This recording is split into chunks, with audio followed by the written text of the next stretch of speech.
Hi friends, జీవిత రహస్యం ఏంటో చెప్పుకొని చూద్దాం. చెప్పండి, పర్లేదు. సరే, జాతస్య హి ధ్రువో మృత్యు అని గీతవాక్యం. అంటే పుట్టిన వానికి మరణం తప్పదని అర్థం. ఆ వెంటనే మరణించిన వానికి పుట్టుక తప్పదని కూడా చెప్పారు. మనకు మరణం సత్యమని తెలుసుగాని మరుజన్మ గురించిన అనుభవం పూజ్యం. అయినా కానీ మనిషి తాను శాశ్వతంగా ఉండిపోవాలనుకుంటాడు. దానికోసం ఏదో ఒక మార్గం వెతుకుతూ ఉంటాడు. ఆశ్చర్యకరంగా కాలయంత్రాన్ని సైతం ఏమారుస్తూ, వృద్ధాప్య నియమాలను ధిక్కరిస్తూ తమ జీవిత చక్రాన్ని పొడిగించుకుంటున్న జీవులు కొన్ని ఉన్నాయని తెలిస్తే మాత్రం మనిషి అసూయ చెందక మానడు.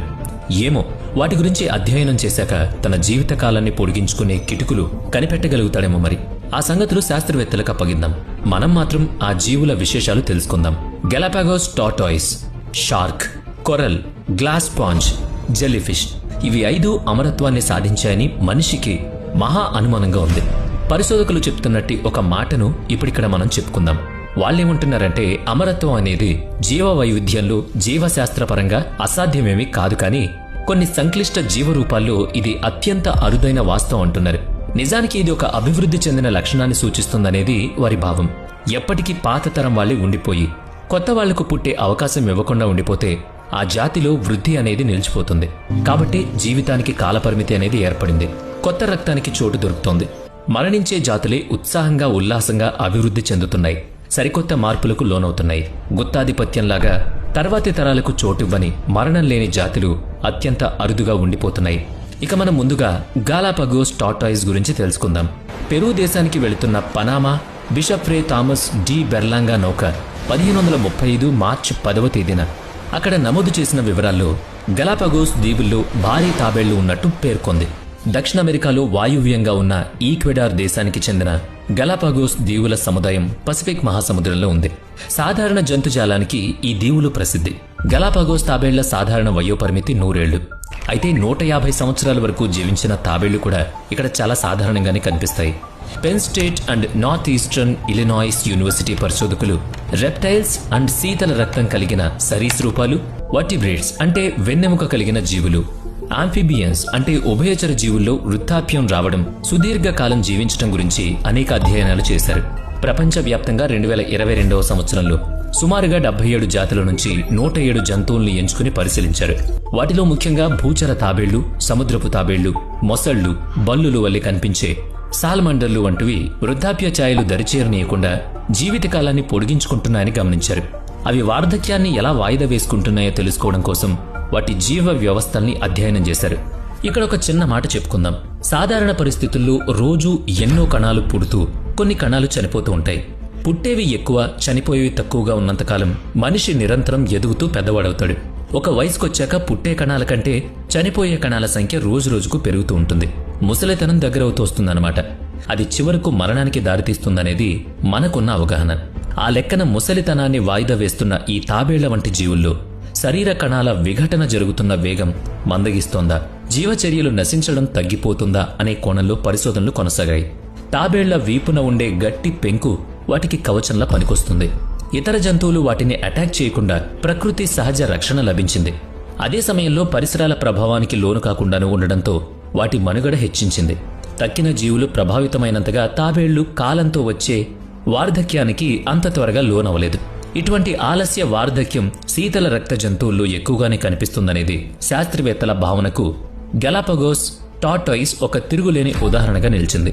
మనిషిలో శరీర ఉష్ణోగ్రత ఎక్కువ, పైగా ఉష్ణోగ్రత పెంచుకోగలిగే శరీర తత్వం కూడా ఉండడంతో అతనిలో సదరు మెటబాలిజం చాలా వేగంగా జరుగుతుంది.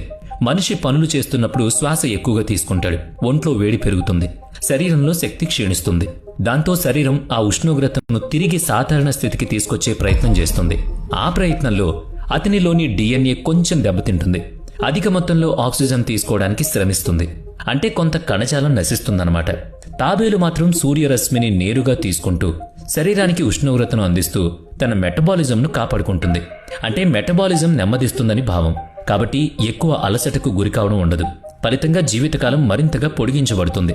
అతిపెద్ద వయసున్న జార్జ్ అనే తాబేలు 2012లో గలాపగోస్లో కన్నుమూస్తుంది. దాని DNAను ఆ దీవుల్లోనే ఉన్న మరికొన్ని తాబేళ్ల DNAను విశ్లేషించి చూడగా వాటిలో ఎంతో వైవిధ్యం కనిపించింది. DNAను బాగుపరచడం, నిరోధక శక్తిని కలిగి ఉండడం, క్యాన్సర్ను అణిచివేయగలగడం వంటి వైవిధ్యత ఆ డిఎన్ఏ విశ్లేషణలో బయటపడింది. సాధారణంగా వెన్నెముక కలిగిన జీవుల్లో ఇటువంటి లక్షణాలు లేనేలేవు. ఇంగ్లాండ్లోని ఏల్ విశ్వవిద్యాలయం, స్పెయిన్లోని ఓవైడో విశ్వవిద్యాలయాల ఉమ్మడి పరిశోధన ఇది. అమెరికాకు చెందిన బఫెలో విశ్వవిద్యాలయం చేసిన తదనంతర పరిశోధనల్లో సదరు తాబేళ్లలో ఆ లక్షణాలు కలిగిన అదనపు జన్యువుల జాడ బయటపడింది. అవే వాటిలో వయస్సును, రోగనిరోధక శక్తిని అదుపు చేస్తున్నాయి.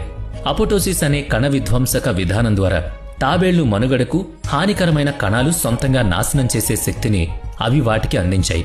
ఫలితంగా ట్యూమర్ కణాలు ఏర్పడడం జరగదు, వృద్ధాప్యపు రోగాలు దరిచేరవు. తాబేలు విషయమే ఇంత విశదంగా చెప్పుకున్న మనం గ్రీన్లాండ్ షార్క్ గురించి ఇంకా ఎక్కువే చెప్పుకోలేమో. అవును, మన అమరత్వ జీవుల జాబితాలో తరువాత గ్రీన్లాండ్ షార్క్ ఉంది. ఇది సగటున 200 నుంచి 400 ఏళ్ల వరకు జీవిస్తుందని పరిశోధకులు అంచనా వేస్తున్నారు. ఉత్తర ధ్రువ ప్రాంతం ఆర్కిటిక్ అత్యంత శీతల ప్రదేశం. సూర్యరశ్మి చొరబడలేని ఆర్కిటిక్ మహాసముద్రపు లోతుల్లో నెమ్మదిగా కదిలే బీకాకారం గ్రీన్లాండ్ షార్క్. భూగోళం మీద సుదీర్ఘకాలంగా జీవించి ఉన్న సకశేరుకాలుగా, అంటే వెన్నెముక కలిగిన జీవులుగా వీటి గురించే శాస్త్రవేత్తలు చెప్పుకుంటారు. వీటి కనీస జీవితకాలం 250 సంవత్సరాలు కాక అత్యధికంగా 500 ఏళ్లు బ్రతుకుతాయి. 7 మీటర్ల వరకు పొడవుండే వీటి వివరాలు పరిశోధన చేసి తెలుసుకున్న దానికంటే కూడా వ్యాపారం కోసం, వాటిలోని కొవ్వు కోసం, కాలియన్ నుంచి స్రవించే తైలం కోసం, వాటిని వేటాడిన మనుషులు చెప్పిన కథనాల నుంచి తెలుసుకున్నది ఎక్కువ. ఉత్తర అట్లాంటిక్ ప్రాంతంలో ఎక్కువగా కనిపించేవి 1960ల నాటికే తగ్గిపోయాయి. ప్రస్తుత నిషేధాలనంతరం వేట చాలా వరకు తగ్గింది, కానీ పూర్తిగా ఆగిపోలేదు. సాధారణ షార్క్ చేపల వీపు భాగం మీద పైకి పొడుచుకున్నట్టు కనిపించే వాటి వెన్నెముకల చుట్లను లెక్కించి వాటిలో పెరుగుదలను బట్టి షార్క్ల వయసును అంచనా వేసే పద్ధతుంది. చెట్ల వయసును వాటి కాండం మీద వలయాలను బట్టి లెక్కించినట్టే షార్క్ల విషయంలోనూ చేస్తారు. గ్రీన్లాండ్ షార్క్లకు అటువంటి ఫిన్ స్పైన్స్ గాని, గట్టి కణజాలపు పెరుగుదల కాని కనిపించినంత మృదువైన శరీరం ఉండడం మూలంగా వాటి వయసు నిర్ధారణ చేయడం కుదరదు. వాటిని చాలా వరకు పరిశీలించి అవేం చేస్తున్నాయో గమనించి ఏడాదికి మహా అయితే 1 సెంటీమీటర్ పొడవు పెరిగితే వాటి ఆకారాన్ని గుర్తిస్తూ వేసుకున్న అంచనాలు ఇవన్నీ. ఆ లెక్కన అవి 6 నుంచి 7 మీటర్ల వరకు పెరగాలంటే ఎంత సమయం పడుతుందో ఆలోచించండి. జూలియస్ నిల్సన్ అనే కోపెన్హెగన్ విశ్వవిద్యాలయానికి చెందిన పరిశోధకుని కృషితో గ్రీన్లాండ్ షార్క్ల గురించి అనూహ్యమైన విషయాలు బయటపడ్డాయి. అతను గ్రీన్లాండ్ షార్క్ల కంటిలో ఉండే ప్రోటీన్లు అవి పుట్టుకకు మునిపే వాటి క్రోమోజోముల్లో చిక్కుకుని ఉంటాయని, శిలాజంలాగా చెడిపోకుండా శాశ్వతంగా ఉండిపోతాయని కనిపెట్టారు. శాస్త్రవేత్తలు ఆ ప్రోటీన్లకు కార్బన్ డేటింగ్ నిర్వహించడం ద్వారా గ్రీన్లాండ్ షార్క్ల జీవితకాలాన్ని లెక్కిస్తున్నారు ఇప్పుడు. అలా ఒక 28 ఆడ గ్రీన్లాండ్ షార్క్లను పరిశీలించి వాటిలోని అతిపెద్ద షార్క్ పొడవు 5 మీటర్లని, దాని వయసు 272 నుంచి 512 ఏళ్ల మధ్య ఉంటుందని చెప్పారు. కార్బన్ డేటింగ్ అనేది దగ్గర అంచనా మాత్రమే, ఖచ్చితమైన లెక్క కాదు కనుక ముందు మరో పద్ధతి కనిపెట్టబడేదాకా దీన్నే అనుసరించక తప్పదు. న్యూ ఇంగ్లాండ్ తీరంలో చేసిన 2013 నాటి ఒక పరిశోధనలో 783 మీటర్ల లోతులో తిరుగుతున్న గ్రీన్లాండ్ షార్క్ను కనిపెట్టారు. అయితే అవి 2200 మీటర్ల లోతు వరకు వెళ్లగలవని శాస్త్రవేత్తలు అంచనా వేస్తున్నారు. ఏడాది పొడవునా అత్యంత శీతల వాతావరణమే ఉండే ఆర్కిటిక్ మహాసముద్రపు అత్యంత లోతుల్లో జీవించగలుగుతున్న గ్రీన్లాండ్ షార్కుల జీవక్రియను బట్టి వాటి దీర్ఘకాలిక వయస్సు, వార్ధక్యం దరిచేరని తత్వం, అతి నెమ్మదిగా ఎదగడం, చాలా నిదానంగా కదులుతుండడం వంటి లక్షణాలను అర్థం చేసుకోవచ్చు. నీటిలో అవి కదిలే గరిష్ట వేగం గంటకు 2.9 కిలోమీటర్లు. 2024లో సొసైటీ ఆఫ్ ఎక్స్పెరిమెంట్ బయాలజీ నిర్వహించిన సమావేశంలో ఇవాన్ కాంప్లిసెస్ సమర్పించిన ప్రధాన పరిశోధన పత్రంలో గ్రీన్లాండ్ షార్క్ల మెటబాలిజమే వాటి సుదీర్ఘ జీవిత కాలానికి హేతువు కావచ్చని, మిగతా జీవజాతుల్లో మాదిరిగా కాలంతో జరిగే మార్పులు వీటిలో చోటు చేసుకోవడం లేదని ప్రతిపాదించారు. సుమారుగా 23 గ్రీన్లాండ్ షార్క్ల కణజాలాలను సేకరించి వాటిలోని ఎంజైమ్లో జరిగే జీవక్రియలను వేర్వేరుగా ఉష్ణోగ్రతల వద్ద పరిశీలించారు. ఆయా షార్క్ల పొడవును బట్టి వాటి వయసును లెక్కించి చూశారు. అలా చూసినప్పుడు ఆ షార్క్లన్నీ 60 నుంచి 200 ఏళ్ల వయసులో ఉన్నాయని తెలుసుకున్నారు. ఈ వయసు వ్యత్యాసం వాటి ఎంజైమ్ల జీవక్రియల్లో ఎలాంటి మార్పులు తీసుకురాకపోవడమే ఇక్కడ ప్రధాన అంశం. ఆ అన్ని వయసుల షార్కుల్లోనూ జీవక్రియలు ఒకే తీరున స్థిరంగా కొనసాగుతున్నాయని తెలుసుకుని తమ అంచనాలు నిజమేనని ప్రకటించారు. మరైతే గలాపగోస్ టార్టాయిస్, గ్రీన్లాండ్ షార్క్లే భూమి మీద పెద్ద వయసు జీవులని భావిద్దామా అంటే మన కోసం మరో ఆశ్చర్యం కాచుకునుంది. అదే బ్లాక్ కోరల్. మరో అమరజీవి బ్లాక్ కోరల్ వయసు ఎంతవరకు ఉండొచ్చో తెలుసా? దాదాపుగా 4200 సంవత్సరాలు. అది మనిషి అయ్యుంటే ఎన్ని చరిత్రలు చెప్పేదో, ఎన్ని రహస్యాలు వెల్లడించేదో, ఎన్ని సంఘటనలకు పోసగుచ్చేదో మనం ఊహించుకోవచ్చు. అది మాటలు రాని ఒక సముద్ర జీవి అయిపోయింది తప్ప 4265 సంవత్సరాల నుంచి సజీవంగా ఉన్న బ్లాక్ కోరల్ను గుర్తించారు. వీటిని మహాసముద్రాల్లో ఉండే జంతువుల విభాగంతోనే పరిగణిస్తారు. తొలిగా జీవం పురుడు పోసుకుంది సముద్రంలోనే. ఇప్పుడు ఇలాంటి వార్ధక్యం అన్న మాట ఎరుగని సుదీర్ఘ జీవితకాలంతో జీవ పరిణామాలకు, జీవ ప్రమాణాలకు సాక్ష్యంగా నిలుస్తున్నవి సముద్రంలోనే ఉంటున్నాయి. దీనికి హేతువు ఏమై ఉండొచ్చు? మీరు కొంచెం ఆలోచించండి. డీప్ సీ కోరల్స్ ప్రపంచవ్యాప్తంగా అన్ని సముద్రాల్లోనూ పెరుగుతున్నాయి. మధ్య పసిఫిక్ మహాసముద్రంలోని దీవుల సముదాయం హవాయిలో ప్రత్యేక తరహా డీప్ సీ బ్లాక్ కోరల్ జీవజాతులున్నాయి. ఈ జాతిని లియోపాథిస్ అనోసా అంటారు. బ్లాక్ కోరల్స్ నల్ల రంగులో ఉండవు. అత్యంత ప్రకాశవంతమైన బహుళ వర్ణాలతో శోభాయమానంగా కనిపించే కోరల్స్ గుంపు కాంతులు వెదజల్లుతాయి. వీటి అస్థిపంజరం నల్లని రంగులో ఉంటుందంతే. హవాయి దీవుల సముద్రం ఉపరితలం నుంచి 1000 నుంచి 1600 అడుగుల లోతుల్లో చిన్న అడవిని తలపించేలాగా బంగారు గోధుమ వర్ణంలో మెరిసే కొరల్స్ దిబ్బలున్నాయి. కొరల్స్ అన్నీ జట్టుగా ఉండడంతో చూడ్డానికి మొక్కల్లాగా, చెట్టలాగా ఉంటాయి. 1000 నుంచి 1600 అడుగులు అంటే 300 నుంచి 480 మీటర్లు కాబట్టి మరీ అట్టడుగు ప్రాంతం కాదు. అక్కడ పెరుగుతున్న బ్లాక్ కోరల్స్ జూంగ్జాంత్ ఆలే అనే గుంపుగా బ్రతికే ఆల్గేని ఉపయోగించుకుని సూర్యకాంతిని శక్తిగా మార్చుకుంటాయి. సదరు కోరల్స్ తమ పొడవాటి తంతువులతో అనగా పోలిప్స్తో సముద్ర నీటిలో తిరిగే సూక్ష్మజీవుల్ని పట్టి ఆరగిస్తాయి. అవి స్థిరంగా ఒకే చోట ఉంటాయి కనుక తమకు సరిపడా ఆహారాన్ని సేకరించుకునేందుకు పొడవుగా చుట్టూ కొమ్మల్లాగా విస్తరించి చెట్టు లాంటి ఆకారాన్ని సంతరించుకుంటాయని శాస్త్రవేత్తలు అంటున్నారు. దాదాపుగా 600 మిలియన్ సంవత్సరాల క్రితమే తక్కువ సముద్రపు లోతుల్లో పుట్టి పెరుగుతూ వచ్చాయి. 437 మిలియన్ సంవత్సరాల నాటి సైలూరియన్ యుగంలో బ్లాక్ కోరల్స్లో జీవ వైవిధ్యం మొదలైంది. ఖండ చలనాల మూలంగా సముద్ర తలం మరింత దిగువకు జారి వాలిపోవడంతో కోరల్స్ పెరుగుతున్న ప్రాంతం కూడా సముద్రపు లోతుకు జారిపోయింది. అప్పుడే వాటిని జాంప్లాంక్టన్ వంటి అతి చిన్న జీవులు ఆహారంగా లభించాయి. పుష్కలంగా దొరుకుతున్న కొత్త ఆహారాన్ని అందుకోవడం కోసం బ్లాక్ కోరల్స్ తమ కొమ్మల్ని మరింత పొడవుగా, విస్తారంగా పెంచుకున్నాయి. Lawrence Livermore, Stanford university, California యూనివర్సిటీల పరిశోధనలు వాహు దీవుల తీరంలో పరిశోధనలు చేశాయి. కార్బన్ డేటింగ్ చేసి అక్కడ బ్లాక్ కోరల్ వయసును 4265 సంవత్సరాలుగా నిర్ధారించాయి. అంటే దాని అస్థి పెరుగుదల చాలా నెమ్మదిగా ఏడాదికి 4 మైక్రో మిల్లీమీటర్లు పెరుగుతోంది. అంతే. ఆ స్థితిలో అంటే స్కెలిటన్ లోపల నుంచి పెరిగే పోలిప్స్ మాత్రం ఎప్పటికప్పుడు కొత్తగా ఏర్పడుతూ ఉంటాయి. ఎందుకంటే ఆ స్కెలిటన్ పెరుగుతూ ఉండే కొద్దీ పోలిప్స్ లోపలే ఉండిపోతాయి కనుక కొత్తవి ఏర్పడుతూ ఉంటాయి. కొరల్స్కి ఆహారాన్ని పట్టుకుని అందించేవి ఈ పోలిప్సే అని చెప్పుకుంటున్నాం కదా. ఉపరితల వాతావరణ ఒత్తిడులకు దూరంగా అందులో ఉన్న ఆహారాన్ని స్వీకరిస్తూ 4,000,000 వర్షాలకు పైబడి ఇవి జీవించగలుగుతున్నాయి.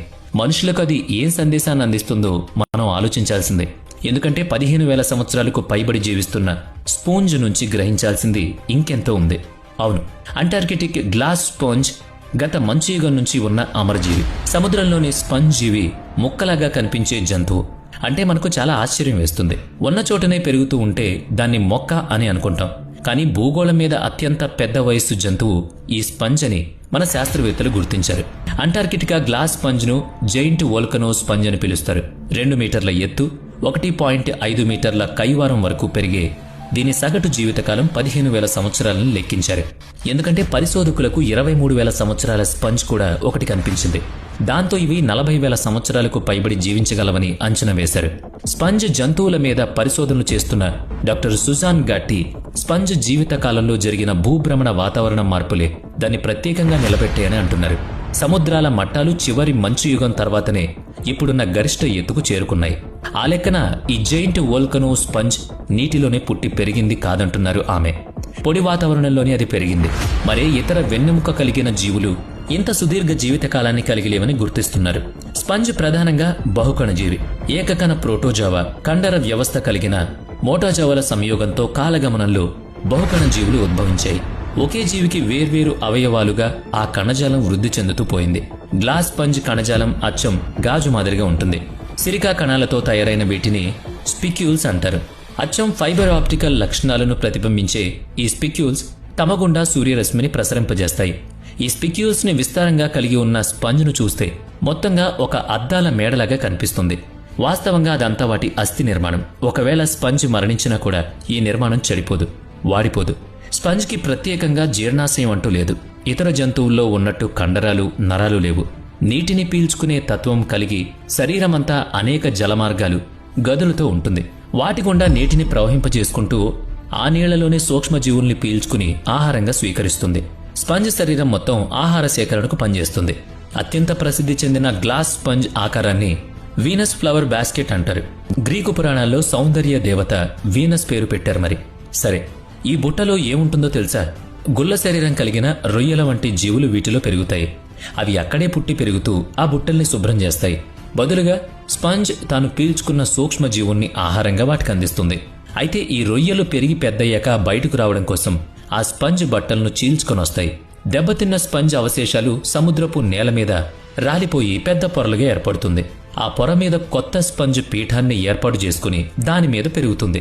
ఇంతకీ మన ఇంటిలోని స్పాంజ్లు, ఈ స్పాంజ్ రెండు ఒకటేనా అంటే మనం వాడేవి కృత్రిమంగా చేసిన సింథటిక్ స్పాంజ్లు. అవి సహజ సిద్ధమైన స్పంజ్లు. మృత్యువును ఏమార్చి వేల సంవత్సరాలు జీవిస్తున్న గడుసు జీవులు. పోనీ ఎప్పుడు మరణిస్తాయంటే తెలీదు. ఇక జెల్లీ ఫిష్ పేరు చెప్తున్నారు కదా, వాటి గురించి కూడా మాట్లాడదాం. మరణ వెరుగని అమరజీవి జెల్లీ ఫిష్ ను చూస్తే ఎంతో పారదర్శకంగా పొడవాటి టెంటికల్స్తో ఉంటుంది. స్పర్శకాలు అని పిలిచే ఈ పొడవాటి మీసాలు కలిగిన ఈ జీవిని మన వాడుక భాషలో నీటి కాయలని పిలుస్తాం. 3 మిల్లీమీటర్ల పొడవు మాత్రమే ఉండే టెరిటోప్సిస్ డోర్నిల్ అనే జెల్లీ ఫిష్ భయపడినా, గాయపడినా, ఆకలేసినా తనను తాను మళ్లీ చిన్న జీవిగా మార్చేసుకుంటుంది. మళ్లీ అక్కడి నుంచి ఎదగడం మొదలు పెడుతుంది. శాస్త్రీయంగా చెప్పాలంటే తన జీవ గడియారాన్ని వెనక్కి తీసుకుంటూ ఉంటుంది. జల్లీ చేపల జాతులన్నీ ఒకే మాదిరిగా తమ లార్వాలను నీటిలో వదిలేస్తాయి. అవి ఏదో ఒక గట్టి ఉపరితలం మీదకు చేరుకుని పోలిప్స్ మాదిరిగా ఎదుగుతాయి. ఈ మొగ్గ పూల మొగ్గలాగా అన్నమాట. జెల్లీ ఫిష్ యొక్క ఈ ఎదిగిన స్థితిని మెడూసా అంటారు. ఈ స్థితిలో ఏదైనా ప్రమాదానికి లోనైతే చనిపోవడానికి బదులుగా అది చిన్న నీటి బొట్టులాగా, చిన్న కంతిలాగా మారి సముద్ర తలానికి చేరుకుంటుంది. అలా 24 నుంచి 36 గంటలు గడిచిన తర్వాత ఆ కంతి లేదా ద్రవ బిందువు ఒక తంతువులాగా, అంటే పొలిప్లాగా పెరుగుతుంది. అలా క్రమంగా మళ్లీ మెడూసాగా ఎదుగుతుందన్నమాట. ఇక 1883లో జెల్లీ ఫిష్లను గుర్తించినా కానీ 1980ల వరకు అవి మృత్యుంజయులని తెలుసుకోలేకపోయాం. క్రిస్టియన్ సోమర్, జార్జియో బావెస్లో ఈ ఇద్దరు శాస్త్రవేత్తలు చాలా పరిశోధనలు చేసి దీన్ని కనిపెట్టారు. అందుకని దాన్ని ఇమ్మోర్టల్ జెల్లీ